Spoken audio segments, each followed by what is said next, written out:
मानिसहरू भन्ने गर्छन् नि, time never stop for someone.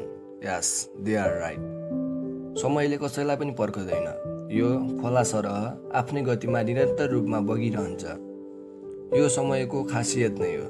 हामी जीवनमा थुप्रै अवस्थाहरू पार गरेर आउने गर्दछौँ। त्यस्तै एउटा महत्त्वपूर्ण अवस्था हो school life. Everybody say school life is best. I think they are right. हो, यो हाम्रो लाइफको इम्पोर्टेन्ट र बेस्ट अवस्था हो। मैले यहाँ यति कुरा गर्दा सबै आफ्नो स्कुलको यादमा भुलिसक्नुभयो होला। यसले तपाईँको स्कुलप्रतिको माया सम्झना झल्काउँछ। सबैको आफ्नो स्कुलसँग केही मिठा याद र सम्झनाहरू जोडिएको हुन्छ।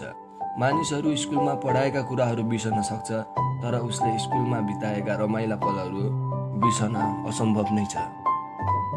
मेरो पनि त्यस्तै केही मिठा पलहरू मेरो स्कुलसँग जोडिएको छ, जो आज म यहाँ व्यक्त गर्न गइरहेको छु। यो भिडियो हेरिराख्नु भएको सबैमा मेरो न्यानो अभिवादन।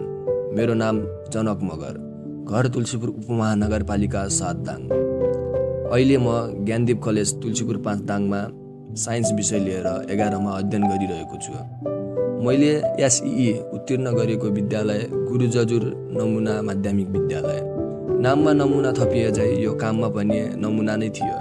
चारैतिर पर्खालले घेरिएको 3 तलाको भित्तामा गुलाफी रङ भरिएको शान्त वातावरणमा अध्यापन गराइने यो स्कुलमा मेरो स्कुल लाइफ बित्यो र योसँग मेरो न्यानो याद र सम्झनाहरू गाँसियो। स्कुल लाइफ अनि स्कुलको कुरा आएपछि त भगवान सर गुरुआमाको गुणगान नआउने त कुरै भएन। सर्वप्रथम त हामीलाई नेपाली अध्यापन गराउने हाम्रो कक्षा शिक्षिका लक्ष्मी अधिकारी म्यामबाट गुणगान सुरु गरौँ। उचाइमा छोटो कदको हल्का मोटी beautiful and talented Lakshmi Adhikari ma'am. नाम लक्ष्मी भए पनि बानी व्यवहारको हिसाबले भने उहाँ सरस्वती सरह नै हुनुहुन्थ्यो। उहाँले कक्षामा कहिले पाइप त चलाउनु भएन, तर नेपाली शिक्षिका भएर होला उहाँको मार्मिक गालीले भने पाइपको भन्दा पनि बढी चोट दिने गर्दथ्यो। म उहाँको लागि छोरा सरह नै थिएँ। उहाँले मलाई सधैँ प्रोत्साहन गर्नुहुन्थ्यो। उहाँले मलाई हारपछि जित अवश्य हुन्छ भन्ने कुराको अनुभूति गराइदिनु भएको थियो। त्यसै गरी पिरियड 2 विषय गणित अध्यापन गराउने शिक्षक देवराज गौतम, ज्ञानको धनी, जोकको धनी, अनुहार हँसिलो। उहाँ मलाई कतै कतै हराएको जस्तो फिल हुन्थ्यो। उहाँको एउटा मात्र छोरी बिरामी भएको कुरा उहाँले हामीलाई बताउनु भएको थियो। सायद हराउनुको कारण यही थियो होला। मनमा दुःख पीडा भए पनि उहाँको अनुहारमा भने झुटो सही, तर मुस्कान भने सधैँ हुन्थ्यो। यसबाट मैले जस्तो समस्या आए पनि हाँसेर सामना गर्नुपर्छ भन्ने कुरा अनुभूति गरेँ। त्यसै गरी पिरियड 3 झक्कु केसी सर, कदमा सानो, विद्यालयको सहप्रधान अध्यापक, ट्यालेन्टेड र विज्ञान अध्यापक। उहाँले हामीलाई साइन्स विषय पढाउनुहुन्थ्यो। मैले उहाँलाई प्रश्न सोधेर सताइरहन्थेँ। उहाँ हाम्रो हल्ला सुनेर वाक्क नै पर्नुहुन्थ्यो।